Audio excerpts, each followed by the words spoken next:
అదే RTV app వార్తల్ని క్షణాల్లో చదివే అవకాశం ఉంటుంది. ఒక న్యూస్ పేపర్, ఒక టెలివిజన్ ఛానల్ మీ చేతుల్లో ఎప్పుడూ ఉంటాయి. Welcome to RTV. నేను మీ గయాజ్ని. కోవూరు కాంగ్రెస్ అభ్యర్థి నారప్రెడ్డి కిరణ్ కుమార్ రెడ్డి ప్రస్తుతం మనతో ఉన్నారు. ఆయనతో మాట్లాడదాం. సార్ నమస్తే. నమస్తే సార్, ఎలా ఉంది ఎన్నికల ప్రచారం? కోవూరు నియోజకవర్గంలో మీరు ప్రచారం చేస్తున్నారు, ప్రజాస్పందన ఎలా ఉంది? కాంగ్రెస్ పార్టీ ఏదైతే ఆంధ్ర రాష్ట్ర విభజన తర్వాత ఆ విభజన గాయాలు ఇప్పుడిప్పుడే మానుతున్నాయి. ఎందుకంటే రాష్ట్రం విడదీసినప్పుడు ఆ యొక్క ఏదైతే మొత్తం డ్యామేజ్ అంతా కూడా కాంగ్రెస్ పార్టీ వైపు నెట్టడం జరిగింది. రాష్ట్ర విభజనకు సంబంధించి తొలుత ఏదైతే చంద్రబాబు గారు 2 కళ సిద్ధాంతాన్ని ఎత్తుకొని తెలంగాణకి విభజనకు అనుకూలంగా లేఖ ఇవ్వడంతో ప్రారంభమైనటువంటి ఆ కార్యక్రమం బీజేపీ మద్దతుతో రాష్ట్రం విభజించబడిందనేటటువంటి విషయాన్ని ప్రజలు అర్థం చేసుకునే లోపే కాంగ్రెస్ పార్టీకి పూర్తిగా జరగాల్సిన నష్టం జరిగింది ఆంధ్ర రాష్ట్రంలో. కానీ ఆ రోజు ఉండేటటువంటి పరిస్థితుల్లో మనం ఈరోజు గుర్తుకు తెచ్చుకుంటే సోనియాని కొనియాడినటువంటి తెలంగాణ ప్రజలే సుష్మా స్వరాజ్ గారిని కూడా చిన్నమ్మ అని కొనియాడడం జరిగింది. కాబట్టి ఆ పార్టీలన్నిటికన్నా కూడా ఎక్కువ నష్టమైతే కాంగ్రెస్ ఆంధ్రప్రదేశ్లో నష్టపోయిన మాట వాస్తవం. కానీ ఈరోజు ప్రజలు తిరిగి కాంగ్రెస్ వైపు చూస్తున్నారంటే కేవలం ఆంధ్రప్రదేశ్ రాష్ట్ర విభజన బిల్లులో ఆ రోజు కాంగ్రెస్ పార్టీ పొందుపరిచిన అంశాలను కూడా ఈ 10 ఏళ్ల కాలంలో అటు చంద్రబాబు గారు కావచ్చు, ఇటు జగన్మోహన్ రెడ్డి గారు కావచ్చు, బిల్లులో ఉన్న అంశాలను కూడా సాధించడంలో విఫలమయ్యారు. కాబట్టి మళ్ళీ ఏదైతే ఈ రాష్ట్రానికి ప్రత్యేక హోదా 10 సంవత్సరాల పాటు అనేటటువంటి గ్యారంటీతో మేము ముందుకు వెళ్తున్నామో ఈరోజు మళ్ళీ మమ్మల్ని ప్రజలు విశ్వసిస్తున్నారు.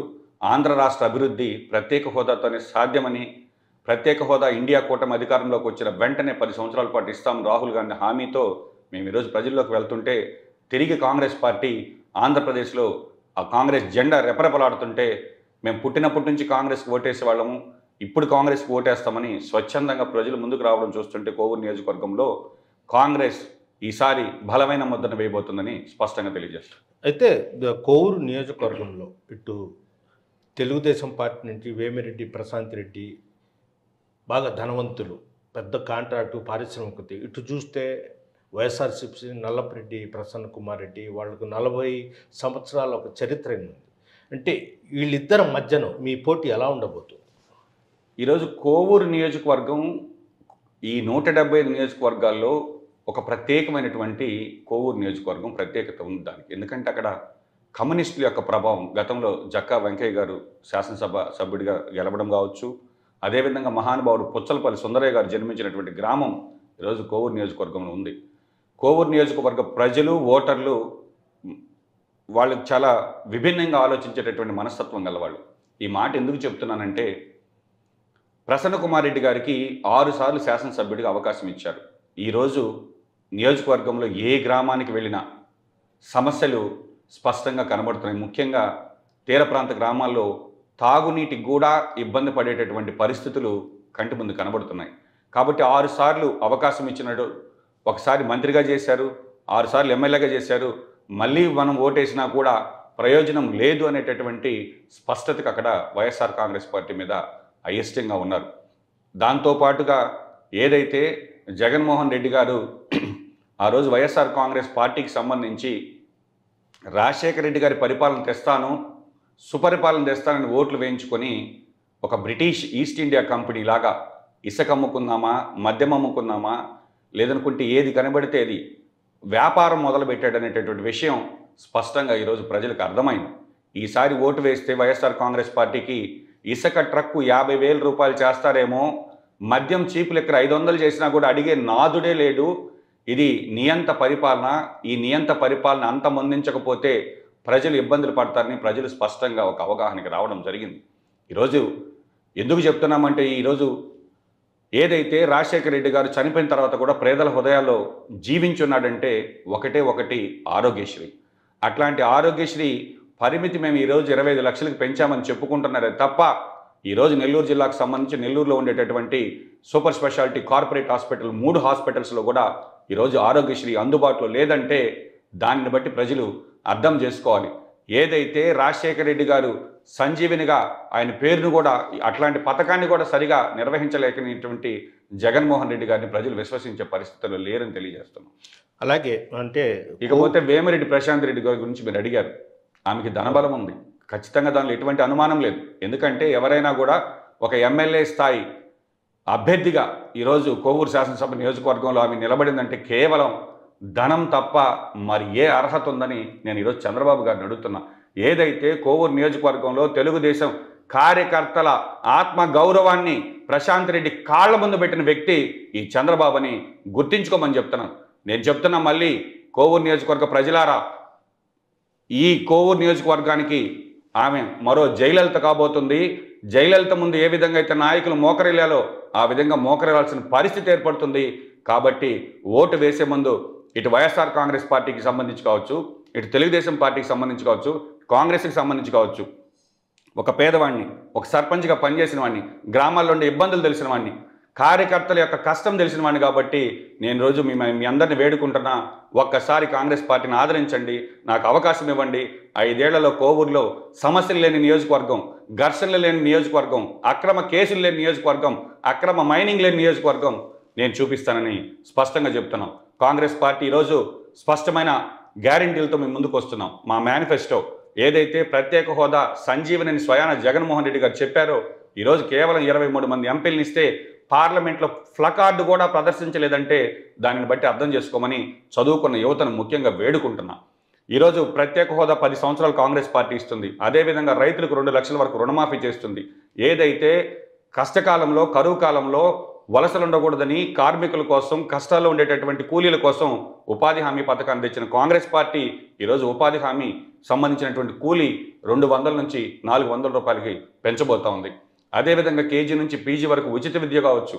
ఇట్లా మహిళలకు సంబంధించి ధరాభారం వల్ల సంవత్సరానికి వీళ్ళు సరిగా కుటుంబ పోషణ కష్టంగా ఉందని సంవత్సరానికి అక్క చెల్లెమ్మల అకౌంట్లో నెలకి 8,350 రూపాయలు చొప్పున ఒక సంవత్సరానికి 1,00,000 రూపాయలు ఇచ్చేదానికి కూడా కాంగ్రెస్ పార్టీ మీకు హామీ ఇస్తుంది. కాబట్టి ఏదైతే ఈ రాష్ట్రం నష్టపోయిందో, ఈ ప్రభుత్వం ఆర్థికంగా ఇబ్బందులు ఉందో అవన్నీ కూడా సరిచేసి సుపరిపాలన అందించాలంటే కులం, మతం, ప్రాంతం విచక్షణ లేకుండా పేద, బడుగు, బలహీన వర్గాలకు అందరికీ సంబంధించినటువంటి పార్టీ కాంగ్రెస్ పార్టీ. ఒక్కసారి కాంగ్రెస్ పార్టీని ఆదరించమని వేడుకుంటున్నాం. అలాగే అంటే రాష్ట్ర అధ్యక్షురాలు షర్మిల గారు తొలిసారిగా ఎన్నికల ప్రచారానికి వస్తున్నారు. అది కాకుండా కావలిలోనే పెద్ద సభ ఏర్పాటు చేస్తున్నారు. కోవూరు ఎప్పుడు ఏర్పాటు చేస్తున్నారు? ఈ నెల 5వ తారీఖున సాయంత్రం 3 గంటలకు కోవూరు బజార్ సెంటర్లో ఆంధ్రప్రదేశ్ రాష్ట్ర కాంగ్రెస్ పార్టీ అధ్యక్షురాలు డాక్టర్ వైఎస్ఆర్ ముద్దుబిడ్డ వైఎస్ షర్మిలారెడ్డి గారు ఏదైతే రాజశేఖర రెడ్డి రాజసం, రాజశేఖర రెడ్డి లక్షణాలు, రాజశేఖర రెడ్డికి నిజమైన వారసురాలు షర్మిలారెడ్డి గారు ఈరోజు కోవూరు నియోజకవర్గంలో అడుగు పెట్టబోతున్నారు. ఖచ్చితంగా చెప్తున్నాం, కోవూరులో కాంగ్రెస్ గెలవబోతుంది. మీరు ఇప్పుడు అంటే కోవూరు నియోజకవర్గంలో అంటే ధనవంతుల మధ్య ఒక పోటీ అయితే పెద్ద ఎత్తున జరుగుతుంది.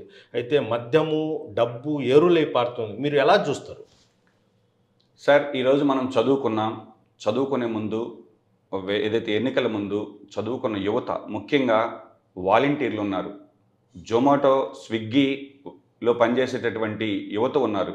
వీళ్ళందరూ మీరు నమ్మరు, పీజీలు చదువుకొని 5,000 రూపాయలు వాలంటీర్ ఉద్యోగం చేస్తున్నారు. ఉద్యోగం లేక డెలివరీ బాయ్స్గా పనిచేస్తున్నారు. ఇట్లాంటి యువతకి సంబంధించి నేను స్పష్టంగా చెప్తున్నా, మీ అందరి భవిష్యత్తు, మనందరి భవిష్యత్తు మారాలంటే ఒక్క కాంగ్రెస్ పార్టీ అధికారంలోకి రావాలి. ప్రత్యేక హోదా వస్తేనే ఇండస్ట్రియల్ ఇన్సెంటివ్స్ వస్తాయి, మనకి గ్రాంట్స్ వస్తాయి, ఇండస్ట్రీస్ వస్తేనే మనందరికీ కూడా ఉద్యోగ ఉపాధి అవకాశాలు ఉంటాయి. రెండోది, కాంగ్రెస్ పార్టీ హామీ ఇస్తుంది, ఏదైతే ఈ దేశంలో ప్రభుత్వ రంగ సంస్థల్లో ఉండాల్సినటువంటి దాదాపు 30 లక్షల ఉద్యోగాలు కేంద్ర రాష్ట్ర ప్రభుత్వాలు ఫిల్ చేయలేదు. ఈరోజు ఆంధ్రప్రదేశ్కి సంబంధించి 2.25 అంటే 2,25,000 ఉద్యోగాలు కాంగ్రెస్ పార్టీ వచ్చిన వెంటనే భర్తీ చేస్తామని హామీ ఇస్తుంది. కాబట్టి యువత అంతా కూడా ఒకసారి ఆలోచించమంటున్నా. ఏదైతే ఈరోజు ఈ రాష్ట్రంలో 2 ప్రాంతీయ పార్టీలు, ఒకటి వైఎస్ఆర్ కాంగ్రెస్ పార్టీ, 2 తెలుగుదేశం పార్టీ.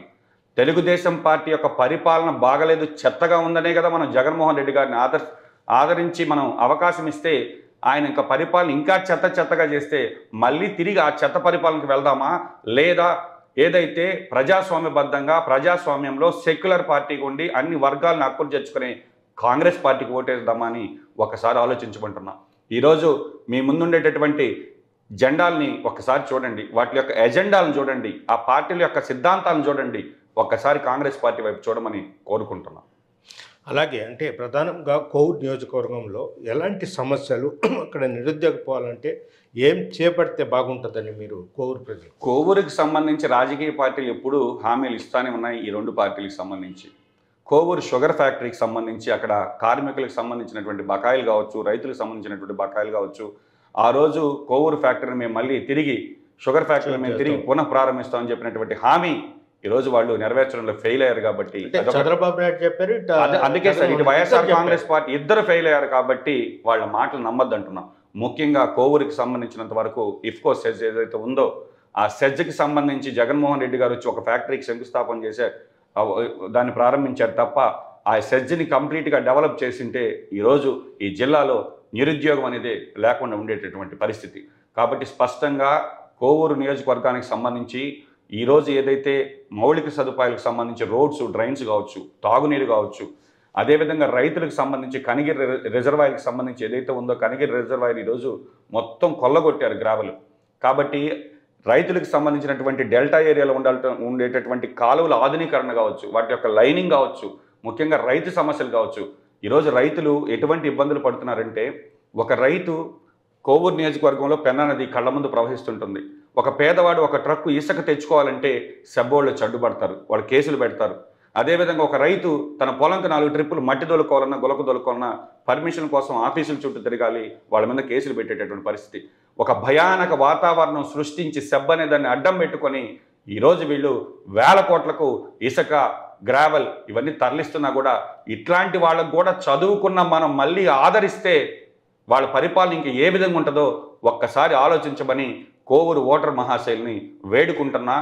కాబట్టి మనం ఓటు వేసే ముందు మీరు ఒక్కసారి చూడండి. ప్రధానంగా కోవూరు నుంచి 3 అభ్యర్థులు మేము బరిలో ఉన్నాం. మా యొక్క ఎలక్షన్ అఫిడవిట్స్ చూడండి, పేదవాడు ఎవరో చూడండి, విద్యావంతుడు ఎవరో చూడండి, చూసి ఆలోచించి ఓటు వేయండి. డబ్బుకో మద్యానికో మన ఓటును అమ్ముకుంటే రేపు పొద్దున భవిష్యత్తు అంధకారం అవుతుందని వేడుకుంటున్నాం. అలాగంటే కోవూరు మీరు చెప్పినట్టు ఒకప్పుడు కమ్యూనిస్టు పార్టీలకు కంచుకోట, అదేవిధంగా కోవూరు నియోజకవర్గంలోనే పుచ్చలపల్లి సుందరయ్య గారు, పుచ్చలపల్లి రామచంద్రారెడ్డి, అదేవిధంగా జక్కా వెంకయ్య గారు, అంటే పేద ప్రజల కోసం భూపోరాటాలు చేసిన వ్యక్తులంతా అక్కడ పుట్టిన గడ్డ. అంటే కాంగ్రెస్ పార్టీకి కమ్యూనిస్టు కూడా మద్దతు ఇస్తుంది. జనాల్లో ఎలాంటి స్పందన ఉంది? ఈరోజు కాంగ్రెస్ పార్టీకి సంబంధించి దాదాపు నాకు షర్మిలారెడ్డి గారు 20వ తేదీ నాకు చెప్పడం జరిగింది, 22వ తేదీ బీఫామ్ ఇవ్వడం జరిగింది. ఈ గత కొద్ది కాలంలోనే వీలంత ఎక్కువ మందిని కలిసేదానికి ప్రయత్నం చేశాం. కోవూరు నియోజకవర్గంలో ప్రతి గడపకి వెళ్ళడానికి నేను ప్రయత్నం చేసినప్పటికీ సమయాభావం వల్ల ఈరోజు నేను ప్రతి గడపకి రాలేకపోయినప్పటికీ కూడా కోవూరులో గతంలో కాంగ్రెస్ పార్టీకి పనిచేసినటువంటి పెద్దలు, సీనియర్ నాయకులు, అదేవిధంగా కాంగ్రెస్ అభిమానులు, రాజశేఖర రెడ్డి గారి అభిమానులు అందరూ కూడా ఉన్నారు. అందరినీ నేను చేతులు జోడించి వేడుకునేది ఏంటంటే, సమయాభావం వల్ల నేను గడప గడపకి రాలేకపోయినప్పటికీ కూడా ఒక్కసారి మీ ఇంటి బిడ్డగా నన్ను ఆదరించండి. ఖచ్చితంగా ప్రతి గడపకి సంక్షేమాన్ని, రాజశేఖర రెడ్డి గారి సుపరిపాలనని ఈ షర్మిలారెడ్డి గారి నాయకత్వంలో మేము అందిస్తామని చెప్పి తెలియజేస్తున్నాం. పోతే కమ్యూనిస్టుల సిద్ధాంతాలు బలంగా ఉండేటటువంటి నియోజకవర్గం ఈ జిల్లాలో ఏదైనా ఉందంటే అది ఒక్క కోవూరు నియోజకవర్గం. ఎందుకు చెప్తున్నానంటే, సుందరయ్య లాంటి మహానుభావులు జన్మించి, సుందరయ్య లాంటి మహానుభావులు 2వ ప్రపంచ యుద్ధం తర్వాత ఏదైతే ఈ యొక్క కార్మిక సిద్ధాంతాలు గట్టిగా ఉండేటటువంటి రోజుల్లో పెళ్లి చేసుకొని కూడా పిల్లల్ని కంటే పిల్లల మీద ఉండేటటువంటి మమకారంతో మనం ఎక్కడ అవినీతికి పాల్పడతామని పిల్లల్ని కూడా కనకుండా దేశం కోసం సేవ చేసిన మహానుభావులు ఉండేటటువంటి నియోజకవర్గం కోవూరు నియోజకవర్గం. అక్కడ దళితులు కావచ్చు, గిరిజనులు కావచ్చు, కమ్యూనిస్టులు కావచ్చు, ముస్లిమ్స్ కావచ్చు, క్రిస్టియన్ మైనారిటీస్ కావచ్చు, వీళ్ళందరూ ఈరోజు కాంగ్రెస్ పార్టీ వైపు చూస్తున్నారు. ఖచ్చితంగా కోవూరులో కాంగ్రెస్ జెండా రెపరెపలాడుతుందనేటటువంటి విశ్వాసం మాకుంది. ఇది పరిస్థితి. కోవూరు నియోజకవర్గంలో ఈ 5 ఏళ్లలో అవినీతి అక్రమాలు జరిగాయి. అదేవిధంగా తెలుగుదేశం పార్టీ అభ్యర్థి వేమిరెడ్డి ప్రశాంత్ రెడ్డి కూడా ఆమె ఇది లేకుండా డబ్బులు కుమ్మరేస్తూ అధికారంలోకి వచ్చి దుర్వినియోగం చేయాలనే ఉద్దేశంతో ఉన్నారు. ప్రజలు ఒక్కసారి ఆలోచించండి. అదేవిధంగా అంటే కాంగ్రెస్ పార్టీకి ఈసారి ఖచ్చితంగా మీరు పట్టం కట్టండి అని కూడా కిరణ్ కుమార్ రెడ్డి చెప్తున్నారు. వీడియో జర్నలిస్ట్ ప్రదీప్తో గయాజ్, RTV కోవూరు నుంచి. నమస్తే అండి. ఇది వ్యాపారం గురించి కాదు, ఓటు గురించి. ఎన్నికల్లో ఓటు వేయడం మన హక్కు మాత్రమే కాదు, కర్తవ్యం. ఎంతో మంది మహా నేతలు శ్రమించి ప్రాణత్యాగం చేసి ఈ అవకాశాన్ని మనకిప్పించారు. అందరూ ఓటు వేద్దాం, ఎందుకంటే ఓటు హక్కు ఊరికే రాదు. నా ఓటు ఎవరికో తెలుసా? అది సీక్రెట్ అండి.